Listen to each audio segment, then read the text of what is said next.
네, 앞서 보신 대로 이만희 교주가 기자회견을 했는데요. 관련 내용 기독교 포털 뉴스 정윤석 대표와 좀 더 자세하게 짚어보겠습니다. 대표님 어서 오십시오. 안녕하세요. 일단 이만희 교주가 기자회견을 했는데요. 기자회견은 사실 아무 내용이 없었고요. 그렇습니다. 또 그 후에 코로나19 검사를 받았다고요? 예, 그렇습니다. 전 국민의 관심사였는데요. 사실 지금까지 발표했던 특별 편지를 다시 한번 재반복해서 읽는 수준에 지나지 않았습니다. 네. 그래도 요점이 있었다면 국민과 정부에 죄송하다고 하면서 큰 절을 2번 했습니다. 네. 이것을 탈퇴자들은 좀 어떻게 보는지 좀 궁금해서 제가 이제 문자로 날려서 입장을 물어봤더니 네.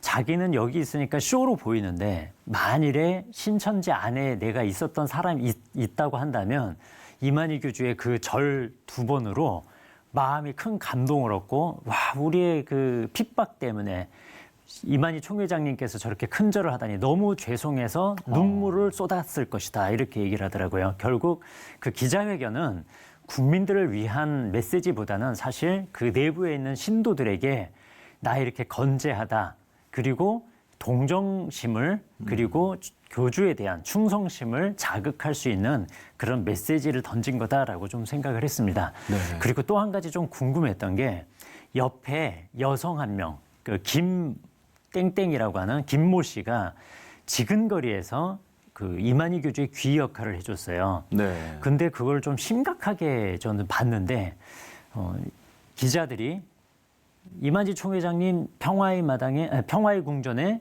며칠에 오셨습니까? 그랬더니 이만희 교주가 27일에 왔습니다라고 말을 했더니 네. 그 여성이 27일이 아니라 17일에 왔다고 하세요라고 메시지를 주는 거예요. 네. 그러니까 그 사람이 시키는 대로 말을 해요. 이거는 이 기자회견이 결국 신천지 내부에도 던지는 큰 메시지가 있다라고 봤어요. 이 이만희 교주 옆에 실제로 자리한 사람이 누구냐라는 걸 보여주는 큰 사건이었다라고 봤고요. 네. 그리고 이만희 교주가 이제 매그놀리아 병원에서 통일교 소유의 병원인데 여기서 진단을 받고 음성으로 나왔지만 그것은 개인 차원의 일이기 때문에 검사 결과가 추적이 불가하다고 강제 검체를 받도록 했는데 그 청평을 피신해가지고 과천으로 도주를 했어요. 이 피신해서 검체에 응했습니다. 결국 홈그라운드, 자기의 본부가 있는 홈그라운드를 이용했던 거는 결국 마음이 좀 안정감이 있었던 것 아닐까. 그렇게 해서 피신을 해서 받았던 것으로 봤습니다. 이번 회견 장소가 가평에 있는 자신들의 평화의 궁전 수련이라고 그러지 않았습니까? 그렇습니다. 이 청도, 과천, 그리고 예. 가평. 이런 장소들이 어떤 관계가 있습니까? 예, 있습니다. 먼저 신천지에는 성지가 있는데 3군데예요.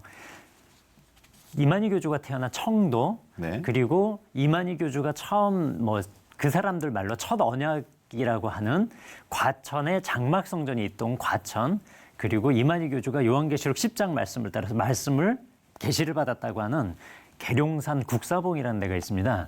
우리 한국인들은 성지순례를 가면 이스라엘로 가는데 네. 신천지 신도들은 요 3군데를 반드시 가야 돼요. 그 청평은 어디냐면 사실 통일교의 성지가 있는 곳입니다. 그렇죠. 가평군 청평면이라서 청평이라고도 하고 가평이라고도 하는데요.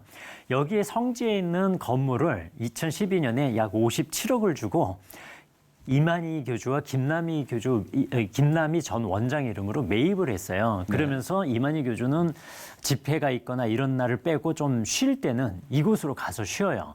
그래서 가장 마음이 편한 장소이기 때문에 이 기자회견의 장소를 정했을 거고요. 네. 그리고 이 장소는 사실 신천지의 소유이기도 하지만 반은 아직도 이만희 교주와 법정 소송 중인 김남희 씨가 반을 소유하고 있습니다. 지금 공유물 분할 소송으로 서로 분쟁 중이고요. 소송 네. 중이고요.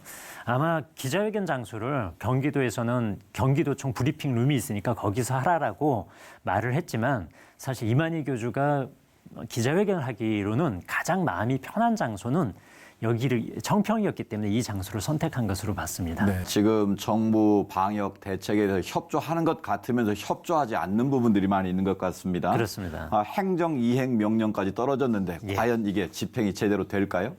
예, 지금 현재 긴급 행정 명령을 발효를 시켜서 서울을 비롯한 주요 도시에 신천지가 코로나 확산 주요 원인이라고 지목해서 시설 강제 봉쇄, 폐쇄를 한 상태입니다. 네.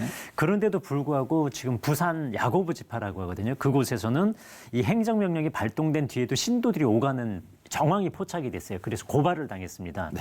굉장히 이거는 긴급 행정명령과 발효와 처벌, 고발과 처벌이 저는 엄격하게 이루어져야지 신천지가 겁을 먹고 이런 불법 행위를 멈출 것이라고 생각합니다.